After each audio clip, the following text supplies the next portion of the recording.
ಎಂತಾಯ್ತು ಅನ್ಸಲ ಎಂತೆಲ್ವಾ ಹೇಳ ಎಂತಾಯ್ತಾ? ಅವಳು ಬ್ರೇಕಪ್ ಅಂತ ಹೇಳ್ತಿದ್ದಾನೆ ಮರ, ಎಂತ ವಿಷಯ ಅಂತ ಗೊತ್ತಾಗ್ತಿಲ್ಲ. ಹಾಗಾದ್ರೆ ನಾವು ಹೋಗಿ ಮಾತಾಡುವ. ಹೋಗಿ ಬರೋ ಮನೆಗೆ. ಮನೆಗೆ ಹೋಗಿ ಬರೋದು.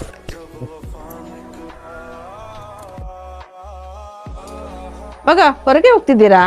ಹೋಗುವಾಗ ಹೆಲ್ಮೆಟ್ ತಗೊಂಡೋಗಿ. ನಾವೊಂದು ಇಲ್ಲಿ ತನಕ ಎದುರು ಹೋಗಿ ಬರೋದು ಅಷ್ಟೇ. ಹೆಲ್ಮೆಟ್ ತಗೊಂಡು ಹೋಗು. ರೋಡಲ್ಲಿ ಗೊತ್ತುಂಟಲ್ಲ ಆಕ್ಸಿಡೆಂಟ್ ಎಲ್ಲ ಆಗ್ತಾ ಉಂಟು ಅಂತ ಹೇಳಿ. ಎಂತ ಮಾರಿ ನಿಂದು ಕಿರಿಕಿರಿ ಕರ್ಮ? ನಾ ಹೇಳಿದಲ್ಲಿ ಇಲ್ಲಿ ತನಕ ಹೋಗಿ ಬರೋದಂತ. ಅಲ್ವಾ, ನಮ್ಮನ ಹತ್ರ ಹಾಗೆಲ್ಲ ಮಾತಾಡಬಾರ್ದಿತ್ತ. ಎಂತ ಮಾರೆ, ನಂದಮ್ಮವ ನಿಂದಮ್ಮವ? ನೀನ್ ಸುಮ್ನೆ ಬಾ, ನೀನು ಕರ್ಮ ಉಪದ್ರ ಮಾಡ್ಬೇಡ.